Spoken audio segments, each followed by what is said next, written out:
Welcome to the LightWeavers Book Club. This week, as part of our ongoing series on Bob Podolsky's Flourish, we discussed anti-hypnosis hypnosis, a method to weed out psychopaths, government corruption, but I repeat myself, and why the Borg will not just go gently into that long cold night. As always, you can find the full text of the book on our Telegram group, as well as audio replays of our previous sessions. Any one of you can feel free to join our discussions at 8 p.m. Eastern on Fridays, or if you've become inspired by the ideas we discuss and would like to speak to the author directly about how you can get involved in his ongoing projects, reach out to Cronus, Cronus 137 on Telegram. We join the discussion already in progress. Can we talk about privacy for a second? For a little bit? Yes. In a social society, I'm not sure how much privacy in a non-coercive society, our reputations and our interactions with others, kind of the more open we are, the better. So you think, in a sense, less privacy is necessary or valued or necessary. And it's only when there's some sort of those other edicts that privacy becomes a necessity. It can even be crucial because of the edicts. But I'm wondering, in a society without those edicts, how valuable privacy would be, or would it even be detrimental? Because there's a perceived, at least in my head, continuum of privacy and secrecy. And secrecy doesn't sound good. It implies, secret for a reason. It could be a good reason, I'm planning a surprise party, so that's a secret. But it's for a good reason. But other forms of secrecy or privacy seem to be about withholding. And so it's just interesting because you don't necessarily want your life to be an open book because we all have our skeletons, or it's hard to reform or develop if you're constantly being reminded of your stupid mistakes. So privacy can be an assistance in that. Well, I think you're right that in the absence of edicts, it would be a different set of criteria. I think that the compelling reason to allow a certain amount of privacy at this stage in cultural evolution is we have enemies. We have people who will literally attack us and attempt to destroy us unless we maintain some secrecy from those people. And so out of a desire to defend ourselves against those malicious attacks, it behooves us to maintain a certain level of privacy. And, to me, there's no getting around that as long as we have hostile actors with a lot of power and money trying to undermine the peace. And I'm in favor of maintaining enough privacy to offset the vulnerability to attack that complete transparency would allow. Is that explicit enough? Yes. I just have I don't know if it's a counter argument or I noticed how a lot of libertarians really loved, well, until they broke down. But Switzerland, for its privacy, its financial privacy, and it's almost as if we became the useful idiots for the people that were our nemesis, because they could hide all their fortune there. Right.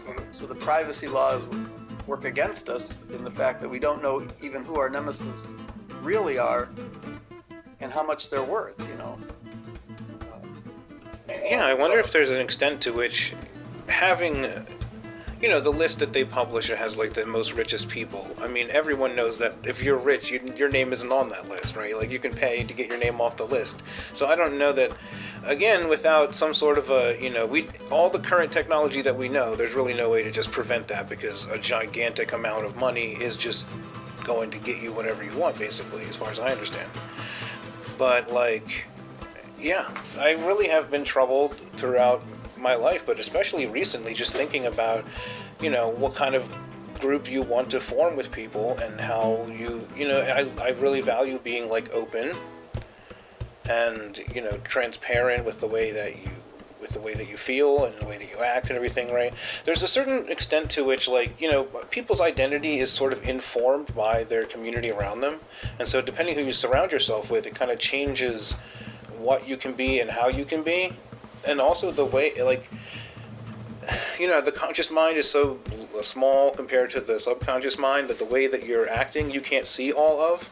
So it's cool to surround yourself with people who can see different aspects of you and maybe help you see parts of things that you didn't know. And that's really valuable to be open and transparent, I feel like. But the thing is that... Yeah, with those people, right? But then when it comes to people like the government, I just want to be absolutely no, nothing. Because they're I guess some people are sort of trustworthy and some are not, right? And it kind of has to do with, I guess, their relationship toward you. I guess how they feel about you. I'm actually in the process of developing what I call a trust interview. In other words, if I'm forming an intimate group of people who are depending on each other and relating to each other closely and trusting each other, I want to have a filter that excludes people who can predictably be counted on to be disruptive. And I actually have a specific interview that I have developed for that purpose. It's still under development. I need to test it on more people, especially people that I don't know, and who I don't, who I don't have any reason to trust or distrust. I need to test the interview, and that's something that I'm offering to the public. I already have noticed a couple of shortcomings in the structure of the interview, and have plans to update it and improve upon it. But it's a very, to me, it seems a really important piece of technology to actually be able to interview someone and have a pretty good sense of whether you can trust them to be in one's inner circle, so to speak. Where you do trust them. I don't like leaving that to chance. I'm opposed to the idea that we should be totally inclusive and just let anybody into our groups willy-nilly and we'll sort them out later. Oh, here. Reading a lot of narcissism and narcissists, How to fish them out and weed them out of your life. Yeah, there are groups that I definitely have identified as groups that I wish to exclude, including psychopaths, sociopaths, hardcore narcissists. These form one category, and I have several other categories that my trust interview addresses. What's the name of that category?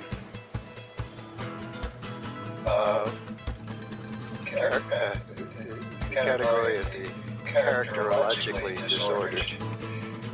Okay. A good way to describe it. These are people who were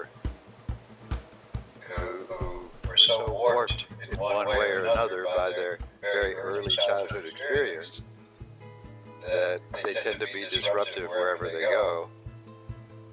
And I would exclude them from my inner circle, given the option.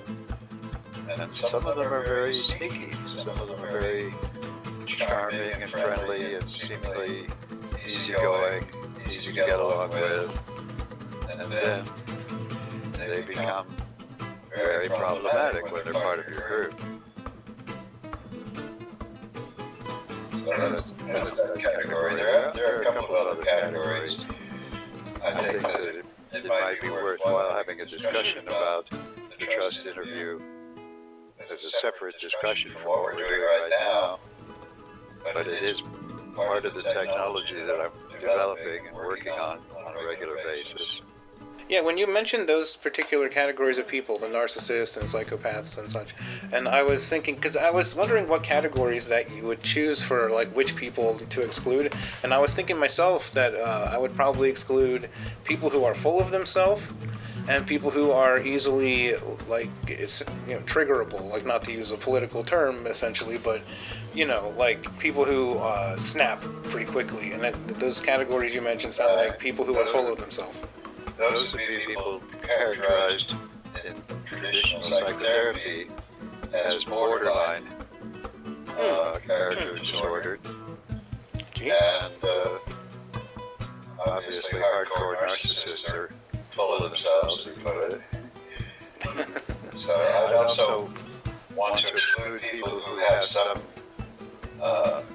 hidden agenda for being disruptive, who actually are trying to join an organization in order to disrupt it. And there's a couple of subcategories of those. People who are incapable of making a commitment and following through would be another category. So these are all traits that are very common, and it's just a question of degree as to. Still another category are people who would be easily corrupted. In other words, if you threw money at them, they would change their stripes. So I'm looking to exclude all of those categories by filtering them through an entry interview. And so far, it's been interesting. I've tested my interview on a few people, but nowhere nearly enough for me to have a baseline or I need more data before I complete that task of designing that interview. I am working on it. That will be helpful. Weed out. As long as it doesn't become where you weed out everybody. Yeah, well, I don't want to weed out everybody, but I do want to weed out most obviously disruptive elements. Yeah. What has been your, like, percentage so far that would have been weeded out by your questionnaire? So far, the percentage is very low, because the people that have had access to my testing have been generally folks like you guys, generally trustworthy, who don't have the kind of traits that I'm trying to weed out. So I haven't found. So far, I haven't interviewed anyone that I would weed out. But as I said, the people I'm trusting are at the end of the scale where pretty much everybody's trustworthy. And I'm looking to interview people that are not at that end of the scale. Because, you wind up with a kind of a linear scale. On one end of the scale, you got people you can trust very reliably. And at the other end of the scale are people who consistently are disruptive and dangerous to those around them. And I don't often get a chance to interview those folks thus far. So I don't have a lot of data from that end of the scale. Yeah, I don't tend to know too many of those people either. Yeah. In this group, I'm not surprised at all. let me see. I want to actually start with the introduction of that category, if we can, just so we remember where we were. It says, it's tempting to say that all other laws are bogus, but it is possible that some valid forms of law, may be mistakenly omitted from the above list. So to set the record straight, here's a list, probably incomplete, of some types of government edicts that are clearly illegitimate. We covered 3 last time, 4 of them. Let's see, number 5. Laws that nurture parasitism at home or abroad.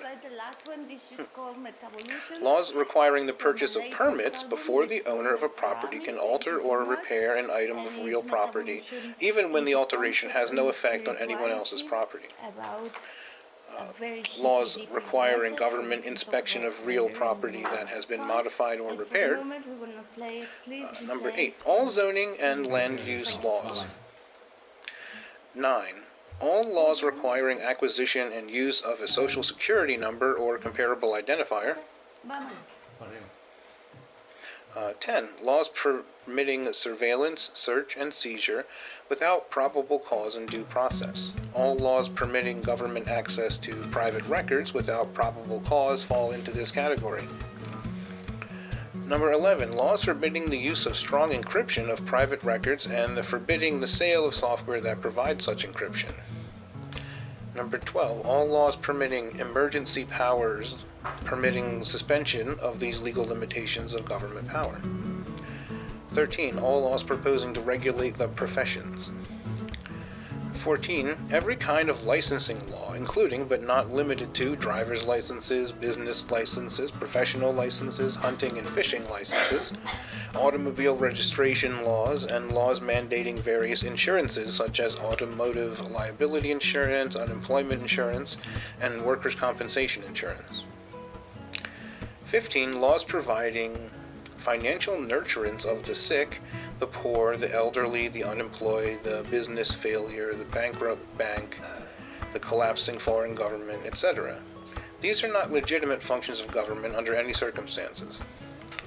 Our entire court system must be dismantled and replaced with a new private system paid for by voluntary subscriptions, else judges will continue to have conflicts of interest when judging cases involving the practices of taxation and confiscation. In the meantime, defendants in tax cases must demand that judges in such cases recuse themselves, because their salaries are directly at stake in the outcome. Indirectly, all driving and permitting cases are actually tax cases, where the sole purpose is for the government to extract a fee in return for a benefit. Alright, so it looks like we understand exactly where you are with the privacy issue we were talking about earlier. That some people need to be excluded from having information about you. Right.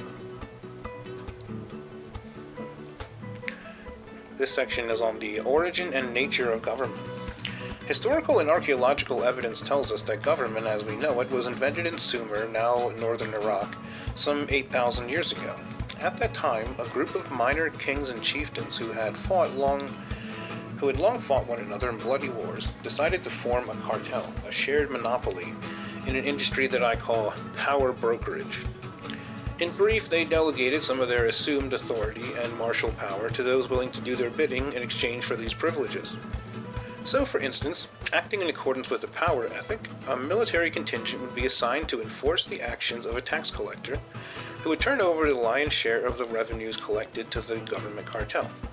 The chief tax collector, in turn, would delegate similar authority, along with permission to commit violence on the populace, to a team of lesser tax collectors.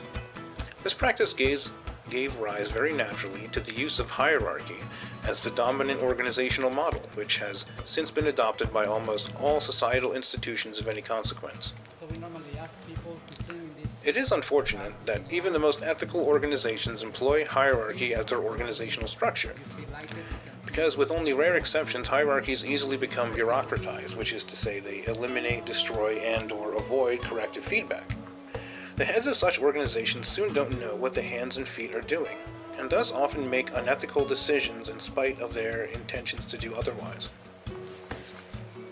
In today's world, the people in governments are no longer the kings and chieftains. They are rather the puppets of those who control the money supply. It was just too dangerous for the real puppet masters to be visible to the public as holders of public office. After all, they might get assassinated. So instead, today's governments do the bidding of the real kings and chieftains, the owners of the world's central banks, the so-called Federal Reserve being the prime example in the United States. These very private individuals own the governments and operate them as remote-controlled machines.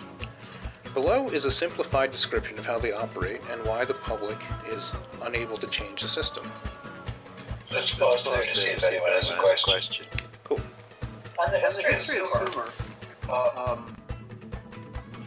Paul Rosenberg, again, of the Freeman's perspective, one of his earlier issues goes into that.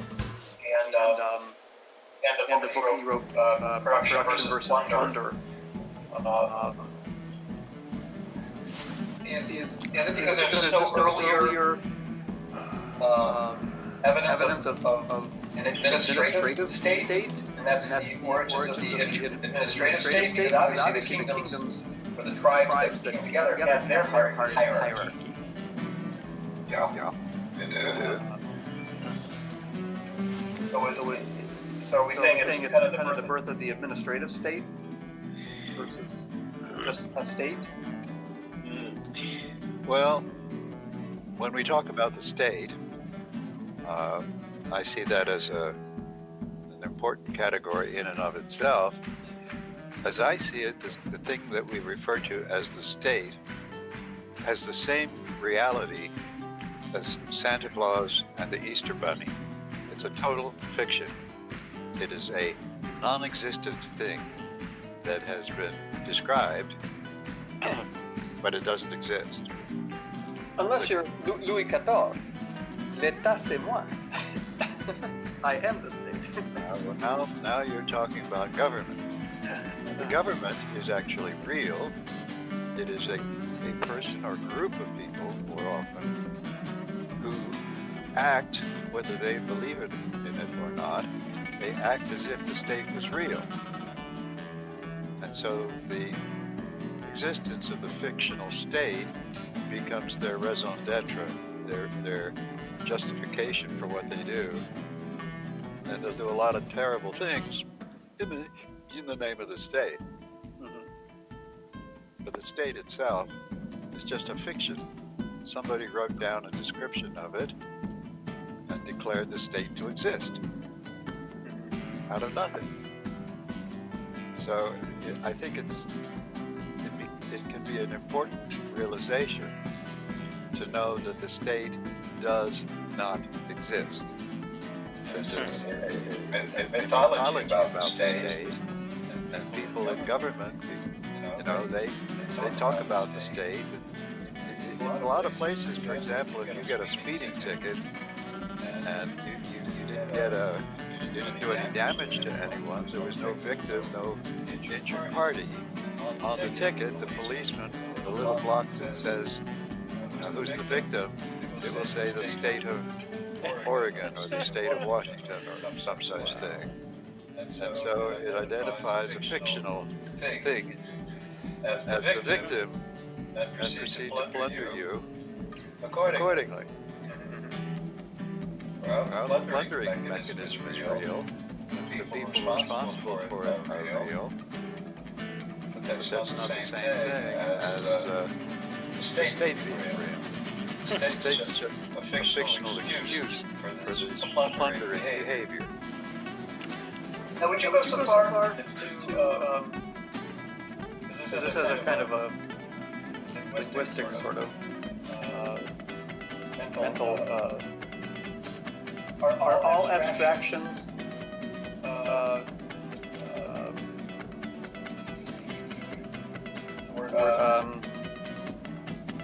not irrelevant, illegitimate, or can we're not throwing the abstraction, the power of abstraction out with the bathwater, are we? No. If you could, when I was a youngster, and learning grammar, I learned that a noun represents a person, place, or thing. Now, later on, somebody added that it might be an idea. I think that was a big mistake. I regard something as real if you can put it in a wheelbarrow. If you can't stick it in a wheelbarrow, it's okay with me for a wheelbarrow to be humongously large. You know, in principle, you could put the whole state of Oregon in a giant wheelbarrow if you had a big enough wheelbarrow. It means to transfer the location of the state of Oregon, the actual real estate, into the wheelbarrow. But if you can't do that, if you cannot conceive of putting the thing in a wheelbarrow, then the thing isn't real. And as John Grinder pointed out, the word for that thing is not really a noun, it is a nominalization. It is a label for a process rather than an actual description of a thing. And that makes it very deceptive. So that's my take on that. You know, nowadays people have whole machines where the whole purpose of this machine is to like pretend that this world is real, and then they strap it to their face and they like sit around that way. That's like a whole thing now. Really? Yeah. Virtual reality, right? That's what you're talking about? Yeah, I know people that have these things. Wow. I remember when television first became widely available, having conversations with my father about how, in principle, you could put a television display in front of each of your two eyes and have a three-dimensional perception of the world around you that might be very entertaining. We envisaged virtual reality. This is back around 1960, maybe. No, this was before the technology was anywhere near capable of doing that, but we did talk about the possibility at the time. Wow, that's extraordinary. Yeah. This section here where you talked about how, ancient Sumer, kings and chieftains, they decided to do a shared monopoly where they assumed authority and martial power, right, and then to another person. So it sounds to me like there were two tribes, and tribe A is more powerful, and so they tell tribe B that, you can just say that, like, you have our authority over your people, and that way your people will be more scared because we're stronger than them. And that's not actually true. So, like, that might be the idea there, where, like, tribe A they don't even know tribe B, they're not related, like, they don't have authority over those people. I'm sure that's one of the consequences of it. To me, the more pertinent thing is that through delegation of presumed authority, you have the formation of a cartel. The cartel is a shared monopoly that has only two purposes. Number one is to maximize the profits of the members of the cartel. And number two is to, as much as possible, eliminate competition. All other considerations get rescinded in the process. So there's nothing about it that involves the inclusion of any kind of limitations, any kind of values, any kind of ethics. That's its purpose. And if the product is influence, then you're looking at a power brokerage cartel when you're looking at any government. This thing you're talking about, like some kind of a being or creation that doesn't recognize any limitations on its own power and feels that it is the highest authority. I've heard of this like story before in different cultures, right? It sounds like a familiar thing that people used to warn each other about. Yeah. There used to be more general awareness of these things than there is today, because people have been hypnotized into not seeing, not noticing, not realizing what they're being subjected to.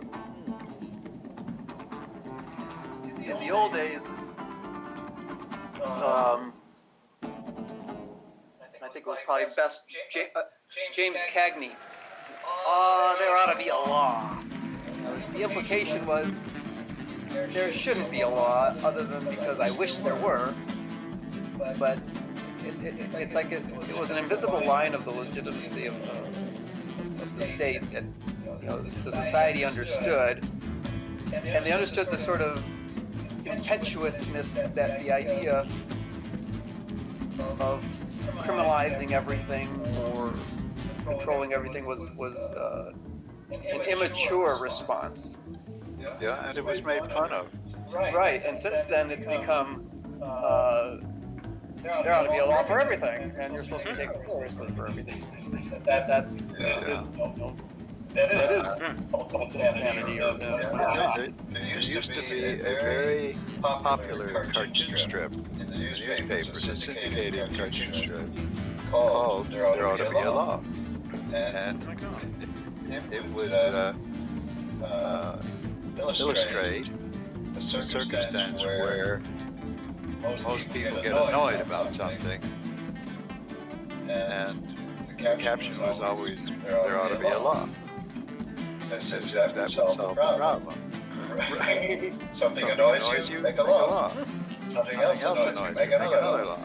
Quite a few years, it was a very popular cartoon. Newspapers syndicated. That sounds like what happened to this series called Black Mirror on Netflix, which is about how the future is going to be terrible. And after a while, they just stopped making because they said, well, it's true now. So what are we going to do? And that sounds like the same thing with that. It's going to be a law thing where eventually that just became the way people actually think. And they were like, it's not even funny anymore, so I guess we'll just stop. Right. That sounds like a thing I heard about fairly recently, where there was these scientific studies where they figured out that this reflex that monkeys use to swat at something, like a bug or something that bothers them, is the same reflex that mirrors one in the human mind that we use for like cursing at things, where it's like you just want, as a problem comes up and you just smack at it to swat the thing away from you.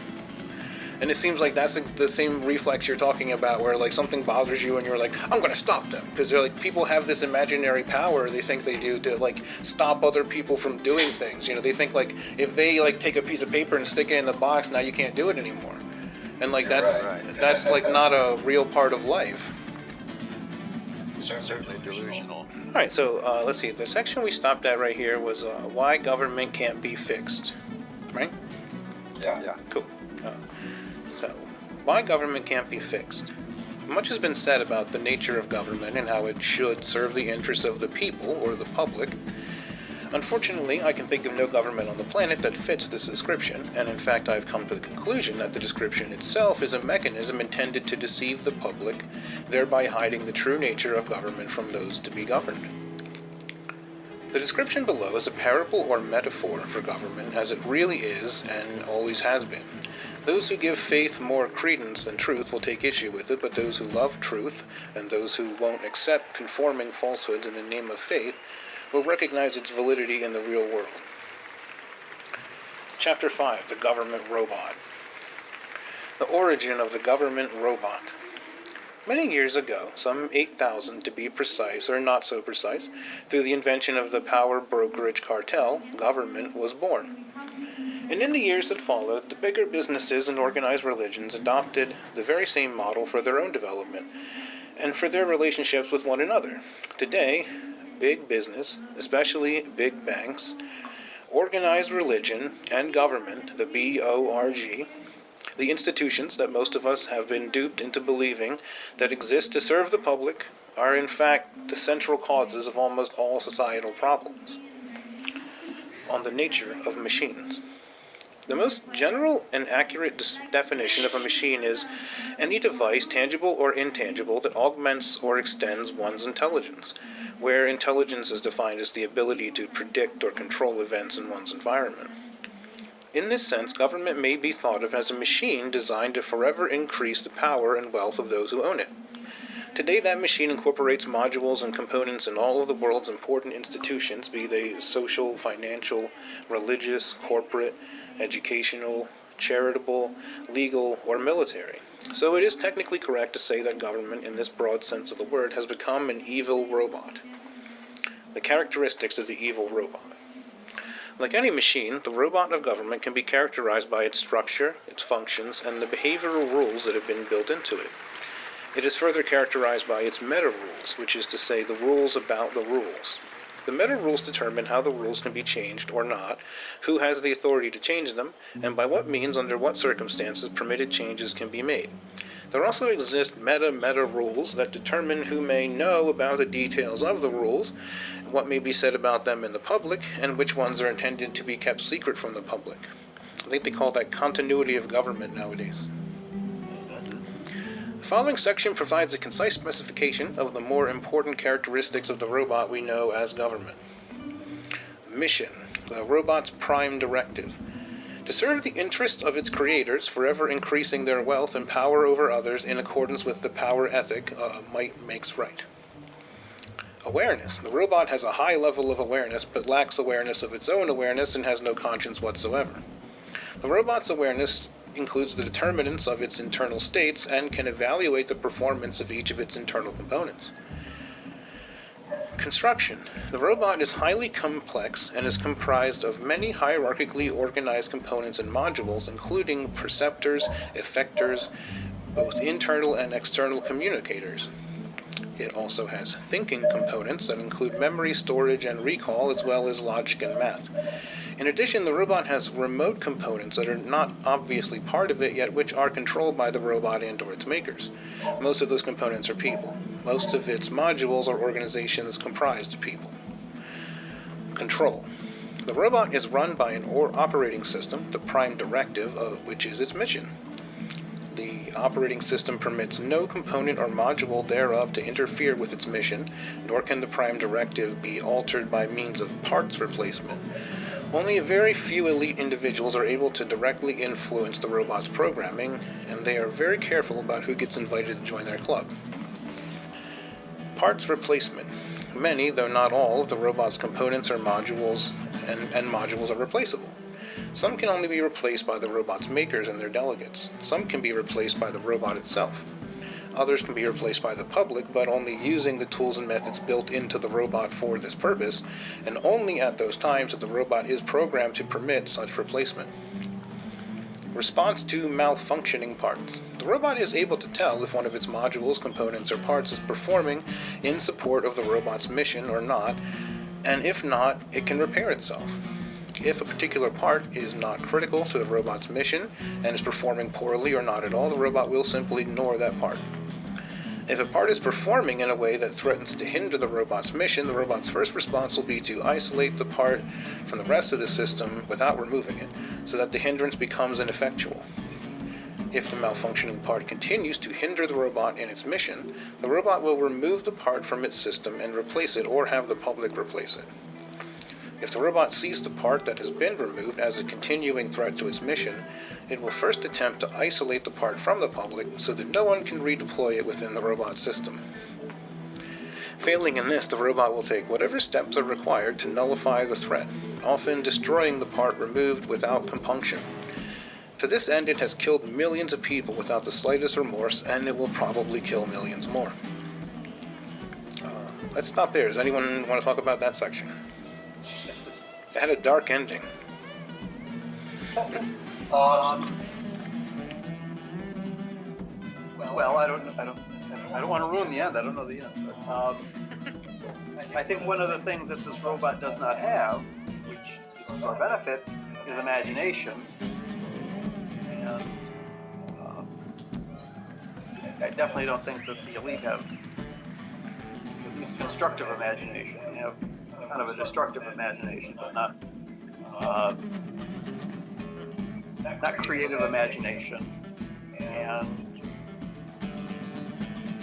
even some of it I've read where some of the AI, the artificial intelligence that they're posing, they may be overselling it because it doesn't have this capacity of imagination or at least consciousness. Going from imagination to consciousness of that human aspect that we have that may be the Achilles heel for this robot. as powerful as it is. What do you think? Yeah, this sounds like there is a power of creativity that it doesn't have, that it doesn't really understand, it's kind of jealous of, and that it, like, because of that, it just wants to stamp it out. But I don't know how you're going to stamp out something you can't really see. I mean, so Yeah, hopefully... I agree.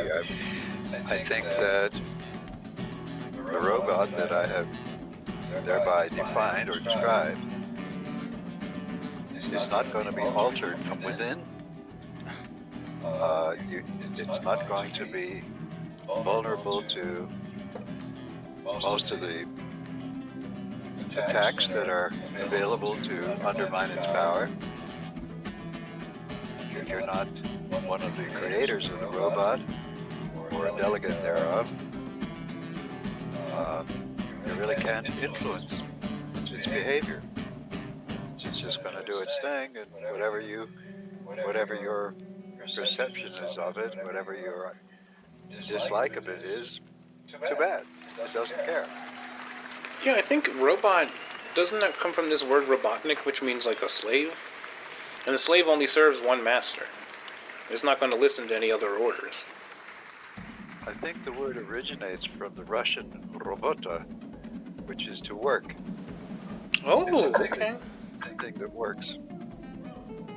It's just a worker thing.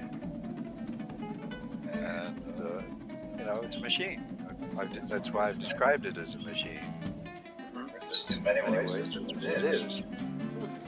But doesn't that make it very susceptible? I mean, at the moment, as we're describing it, it sounds very, very powerful. And it has been, and is very efficient at what it does. But it seems like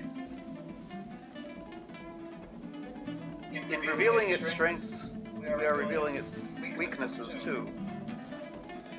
Well, when people say, for example,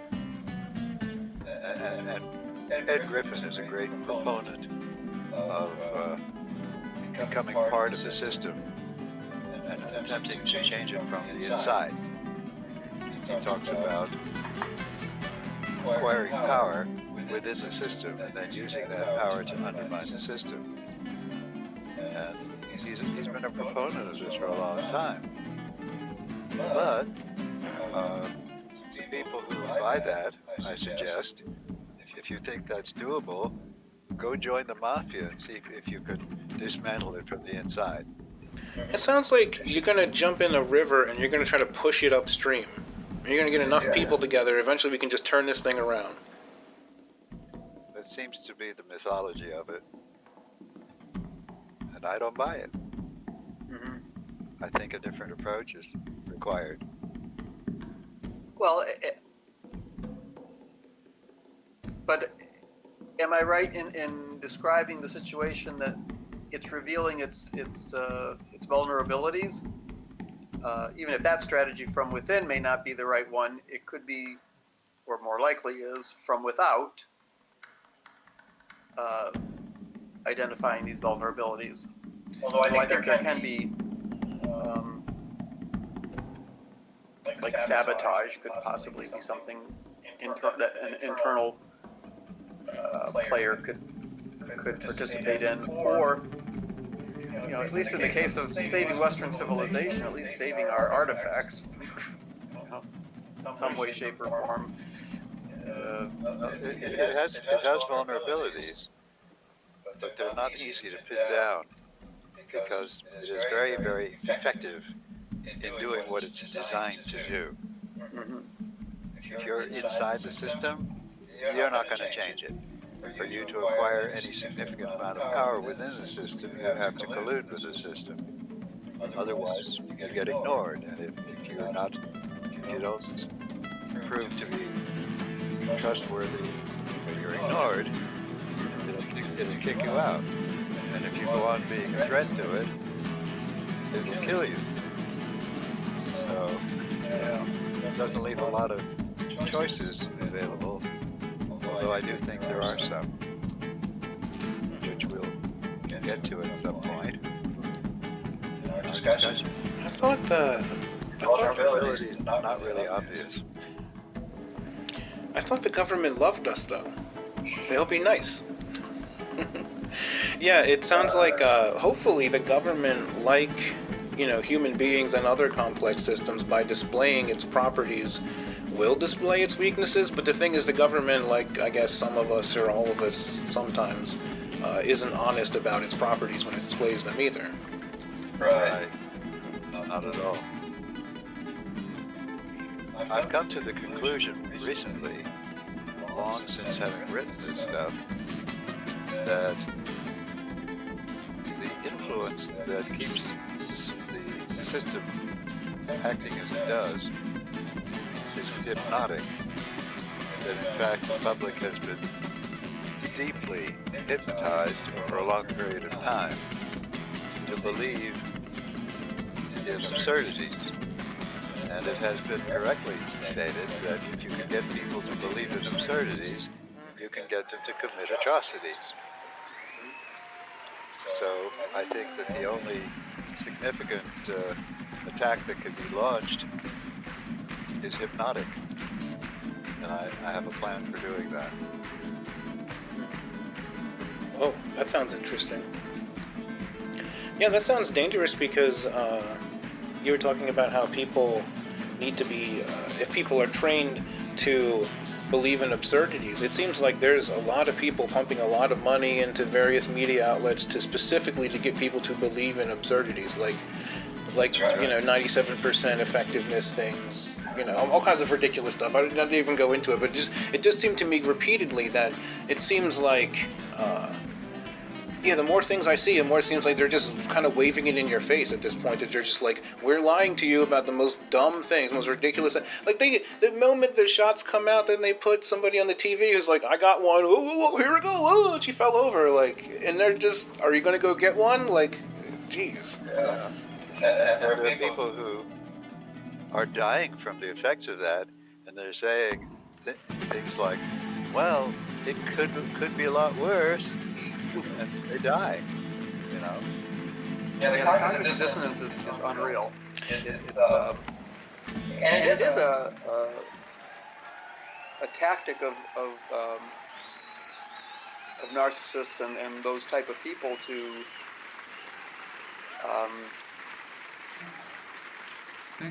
get you to agree to something that you wouldn't agree to.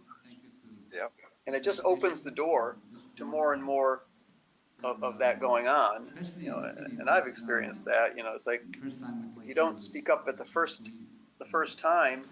You're so susceptible to going along with it and never saying, I'm out. Thanks. Right. It's really, really hard at that point. It takes a lot of character and a lot of strength to do that. Right. Yeah, but there are people that see things coming far away, and then they talk about, well, yes, but if this thing starts, then section 17, 17 dominoes down the line is going to be this thing, and people go, oh, you're crazy. They don't want to hear about that. So I don't know if that's it's not being. I don't want to hear about it. They simply will not hear it. They're literally deaf. It's funny that you say that, because that seems to be the actual process I'm hearing about from different people who are like podcasters and who are very knowledgeable about, the types of things that are happening in the world. And there's people, they've been telling this for 10 or 15 years, and the person's like, oh, whatever, not listening. And then nowadays they'll be like, oh my God, have you heard about this Bilderberg? And you'll be like, you told them 100 times, and they literally have never heard it before, and they think they just discovered it because they were not listening the whole time. Yeah. Well, this is one of the things about hypnosis, is you can induce hypnotic blindness, hypnotic deafness. You can create a hypnotic message, which when taken seriously by a person's subconscious, means that they literally cannot hear some of the things that you might want to say to them. They're deaf to it. It's like you say, A causes B. They don't hear it. They don't hear A causes B. To them, it's just noise. and it annoys them to be given a message that they can't hear. Yeah, but then some part of them still gets mad. Like, some part of them still gets mad at you, even though they didn't hear what you said. They're still mad about it, though.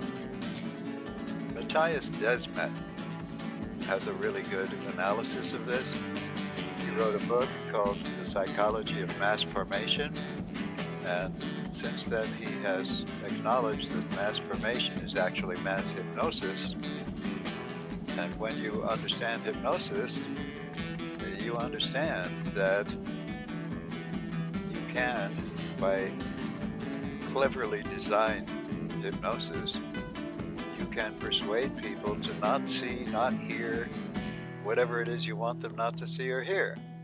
And because of that, you can get them to do things which they normally wouldn't be willing to do, including making huge personal sacrifices on behalf of a fallacious idea.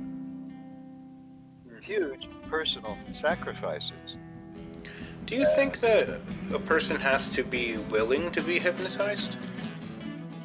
Yes. Why would they do that? Well, the subconscious is curious and can easily be invited to. The subconscious can easily be invited to consider ideas that would be obnoxious to it if you were not being hypnotized. So, for instance, if I hypnotized, let's say I hypnotized 3 women, and in exactly the same words I said to each woman who was in a trance, a hypnotic trance, I say, take your clothes off. Now, one of them would wake up and be angry that she was told to do something contrary to her morality. One of them would wake up from the trance and slap you in the face. One of them would smile and take her clothes off. It's a question of what is it that these people actually, what is their morality at the time you give them the suggestion? So, for instance, if I were to hypnotize someone in a deep trance and tell them to kill a member of their family, they're not going to do it. But what if I told them that this person that they thought was a member of their family is actually some arch villain who, if we don't stop this person, they're gonna kill your family. They're going to attack you. They're going to kill your family. You're going to suffer terrible consequences. You better defend yourself. Well, now the person under the influence of that hypnosis says, wow, I have a right to defend myself, to defend my family. I'm going to bloody well kill that person. So they suspend their moral judgment because they believe a lie about what's real in terms of an imaginary threat to them or their family members. So it's not impossible to persuade people to do things that are against their moral code by invoking some other part of their moral code that they're willing to go along with. I heard on the news that some people are grandma killers and that it might be a member of your own family, and a lot of people seem to believe that. Well, it turns out, according to the latest statistics that I've seen, that this mass formation or mass hypnosis only really captures about a third of the population subjected to it. But that's more than enough to create the circumstances that we see unfolding in the world today. You don't have to have 100% acceptance of the absurdity in order to witness wide-scale atrocity. So I'm developing a hypnotic antidote to that process so that you could, for example, if you have a family member that's in the grip of this mass hypnosis, you could say, hey, I found this kind of interesting little audio track. Why don't you give it a listen? It's only 15 minutes long. And the person listening to it would then get decoupled from their mass hypnosis. So I'm designing an audio track that will do that. And I have a first cut of it. I need to test it on a significant number of people. But so far, I've only had one volunteer to listen to that track, and it seems to be working. Interesting. That's fascinating. I like that. I call it the hypnotic antidote. It's intended as an antidote for the mass hypnosis that most people are subjected to. What does Well, it? I think that's a clue as to why the solution, or at least the resolution to all this, may come from arts and entertainment. That are there's a dearth of liberty-minded, freedom-oriented mass entertainment, and a movie is a great vehicle, even if it's a short, to bring people into an emotional state, and for the powers of good versus the powers of evil to snap them out of stuff. Well, that's what I'm hoping to accomplish with my antidote. Yeah. Yeah, it seems like when parts of people get disconnected, those parts kind of begin to rot. And it seems like maybe it would be cool if there was some kind of art that could connect people back to those parts somehow. The thing that most people don't realize, and which I think is crucial, is that the message has to be delivered at the subconscious level. Mm-hmm. That no amount of rational, reasonable, critical thinking is going to do the job, because people under the spell of mass hypnosis are not thinking critically. They're incapable of thinking critically because they are systematically deleting from their experience the data, the information that they would need in order to think about a subject, let alone thinking critically. So that's why I'm designing a message that can be delivered to the subconscious, bypassing the defense mechanisms that would otherwise interfere with getting the message across.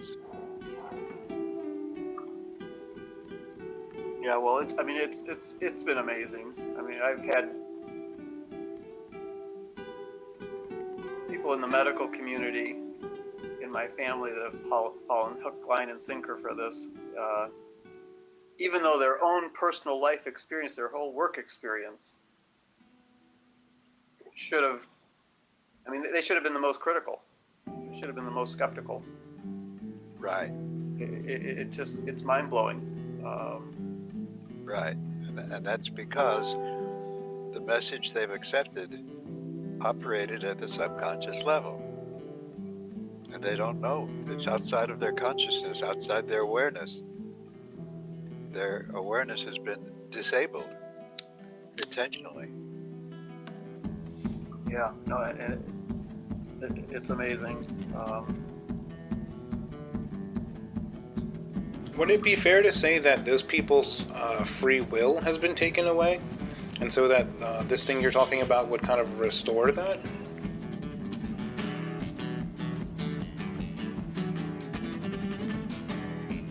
Yeah, I think that's actually a pretty good description. It's a little simplistic, but I think it's true. And,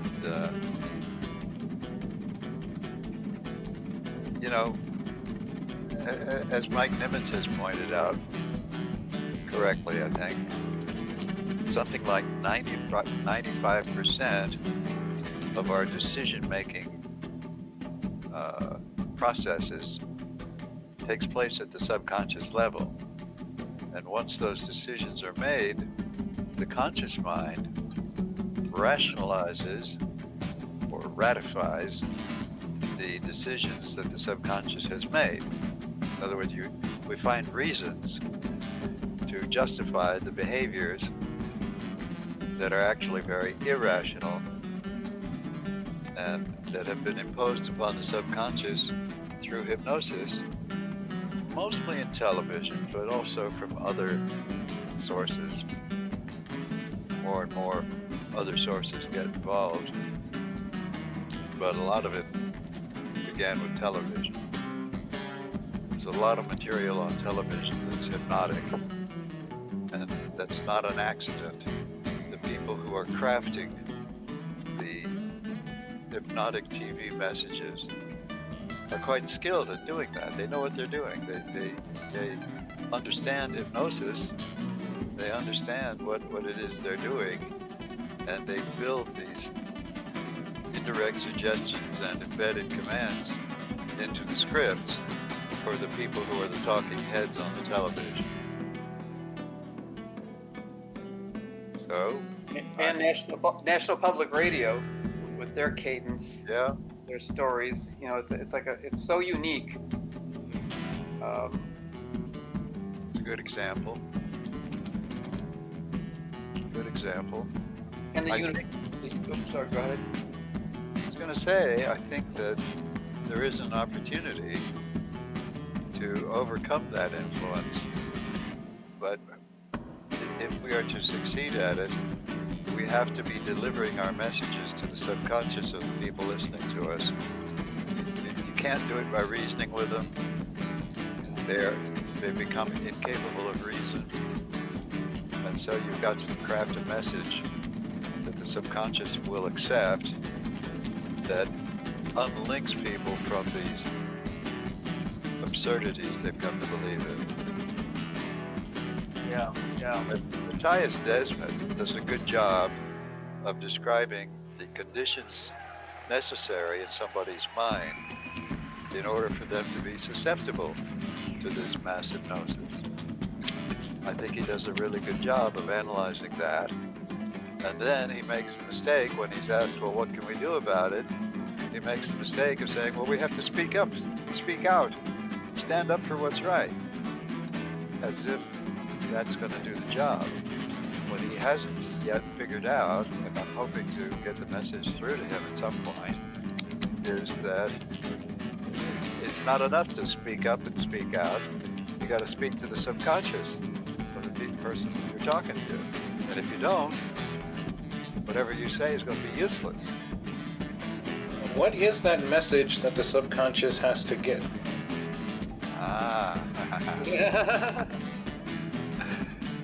Well, if you look at Matthias Desmet's analysis of the psychology of this mass hypnosis, he identifies a set of specific conditions that make one susceptible to today's propaganda, and we need to address each of those conditions and persuade the subconscious of the listener that there's an alternative.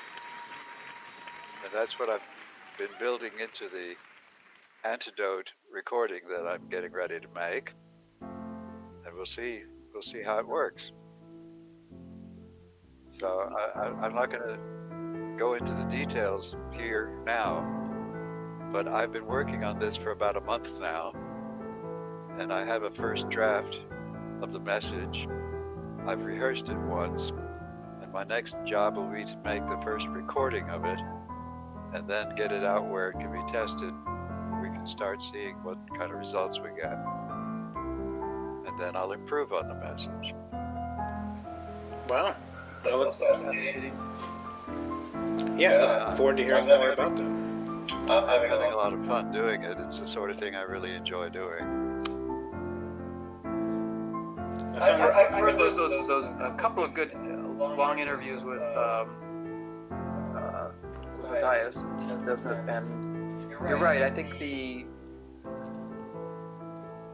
conclusion or the resolution is unsatisfying to me. As I think it should be. Yeah, He hasn't followed through. He hasn't reasoned his way through the whole problem. So he's identified the problem really well, and he hasn't yet really thought through what constitutes a solution to the problem. I'm hoping to get his attention at some point and say, hey, maybe I've got a better way. Here's what it looks like. See what he says. Yeah, because I think he's operating on the sort of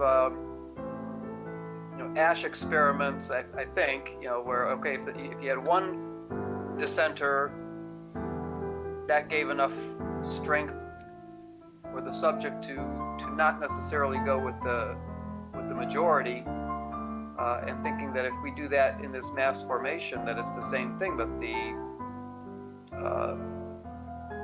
the group pressure that was being studied in the Ash experiments, for example, is not the same thing as the mass formation, right? I mean, the mass formation is much deeper, so it's not enough to seeing dissenters doesn't relieve you of the fear of going against the group, which was the essence of the Ash experiments. It gives you more fuel because you can be a hero by going, by attacking this dissenter or whatever, right? Exactly. Dissenters become identified as the enemy in mass formation, and that leads to a lot of very unpleasant consequences. And I do believe that people who are in the grip of such a thing can be reached subconsciously, but it takes a certain level of understanding and skill to craft the message. You've got somebody who's been persuaded to be deaf to certain lines of thinking. They can't hear it. It's as if you're just making noise. And how do you get past that? Well, if you have enough understanding of hypnosis, there are ways to get past it. And I'm incorporating that into the work I'm doing. So, it says here in this book that if a part, the malfunctioning part continues to hinder the robot in its mission, the robot will remove the part from its system and replace it or have the public replace it. And if the robot perceives that the part has been removed is a continuing threat to its mission, it will first attempt to isolate the part from the public so that no one can redeploy it within the robot system. This is like the same thing that we see people doing with deplatforming and stuff nowadays, where if they don't like what you're doing, they can just cut you off from the rest of the public, and now you can't speak to them anymore. Right. So it's not going to work. The Ash experiment thing is not going to work because the Ash experiment is a quite simplistic little system. And the government, as we saw in a previous section, the government's already thought of that. But what if we have a dissenter? Oh no, we've thought about dissenters. We got a whole thing. Yeah, they're perfectly happy to have dissenters. I think they hire them sometimes. Yep. Yeah. Yep, to make an example of them, they do that. Oh no, that doesn't sound good for Alex Jones, that does it. So last time we were reading the book here, then it sounded like it came to a little bit of a dark ending, and then over here it does sound like it might get worse because it says here the success of the robot. The robot has been doing its job successfully for some 8,000 years. Although its makers are long gone, their philosophical heirs are still with us, and the robot still serves their interest extremely well. Since the robot's not aware of its awareness, it would be incorrect to call it a person, and it would therefore be incorrect to call it immoral any more than it would be correct to call a sword immoral. Unfortunately, many of the robot's components and modules are people who choose to act on the robot's behalf. Their behavior can be properly characterized as immoral. Immoral or not, it remains to be seen whether the robot is immortal. If so, it can only be destroyed by its own actions, and this is a likely outcome because the robot is parasitic, feeding on the public at large that is its host, while creating nothing of intrinsic value. Like most parasites, it will probably destroy its host and itself with it, since it cannot exist without those who nurture it. I have no doubt of the truism that it is evil to pursue parasites. If you agree, then... Oh, I'm sorry. Sorry, I was reading. I'm going to start again. I have no doubt of the truism that it is evil to nurture parasites. If you agree, then you must decide what you are willing to do to avoid nurturing this particularly destructive parasite. If no one nurtured it, it would disappear. But this is an unlikely outcome because the lure of power over others is very seductive to those who have been dominated by others all their lives. Make a decision. Take a stand. Cool. Okay, we'll stop there for now because that's the end of the chapter. Okay. Nice. Thank you for reading all of that. You do a good job of reading. Oh, cool. Thanks. Yeah. Yeah, this section here about how the behavior is immoral, right? You're saying that the machine can't be seen as immoral because it's just a machine just doing its job, right? But there are, you might say, karmic consequences, to put it in a semi-silly way, that, like, you know, you are hurting other people, right? Like, natural law's been broken and that other people are being hurt, and the decisions are being made by human beings to do so. So the immoral part comes in on the human beings. So those people themselves are also just being ground in the gears of the machine just the same way that we are. It's actually the human beings serving the machine. Yeah. That's right. Well, that sucks. And even with that or without that, there's also the law of the equal and opposite every action has an equal and opposite reaction. This could be a case of the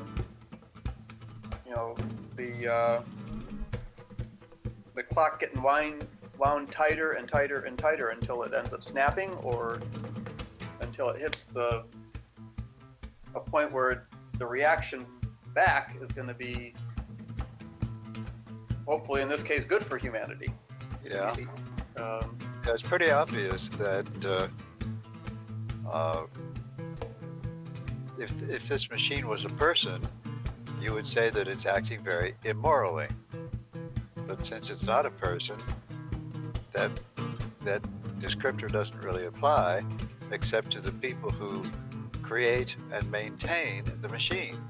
Mm-hmm. Those people do have moral agencies, and what they're doing, to my perception, seems very immoral.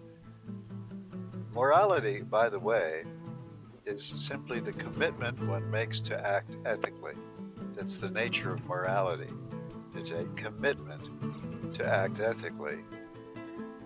And I don't see any advantage in expanding that definition. I know this is a stupid idea, but I'm not sure how it's a stupid idea right now. But what if you could, if the machine were committed to act ethically somehow within its workings, right? If you could just design that in there, would that work?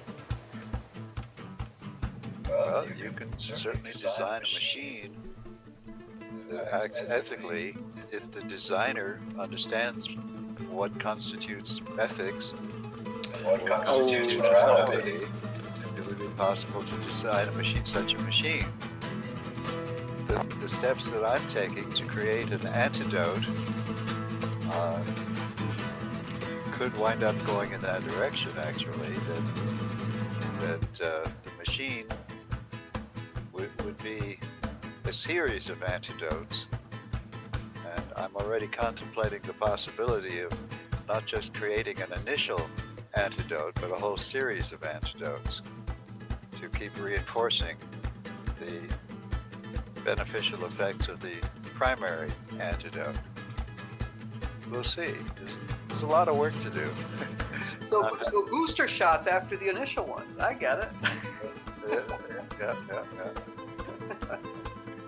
Yeah, let's keep boosting the ethics. Yeah.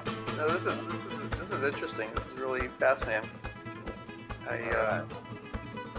Anything very supportive of this idea and work that you're doing. Well, I'm open to talking with you outside of this meeting format whenever you like. And in fact, I have some ideas that you might find of interest that we could talk about when we're not in one of these meetings. So, That'd be great. Yeah, let's do that. Let me know when you're available, and we will continue the portions of the conversation that aren't explicitly part of this lesson. Oh, that's exciting. Thank you. That'd be an honor. And it would be All right. fun. I look forward to it. Yeah. I can reach you through the Telegram, right? Yeah. Okay. So next time we'll take up chapter 6. Yeah. Cool. Well, this has been good. Hey, Bob, what if someone were listening to this and they wanted to talk to you on Telegram themselves? Could they do that? Sure. Cool. Do you know what your username is on Telegram? I might be able to find it. I think it's Cronus 137.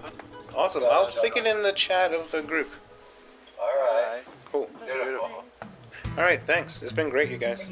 Thank you so much for hosting this. Yeah, Next week. it turned out as well as I thought it would. All right, have a good night. Adios. Bye-bye.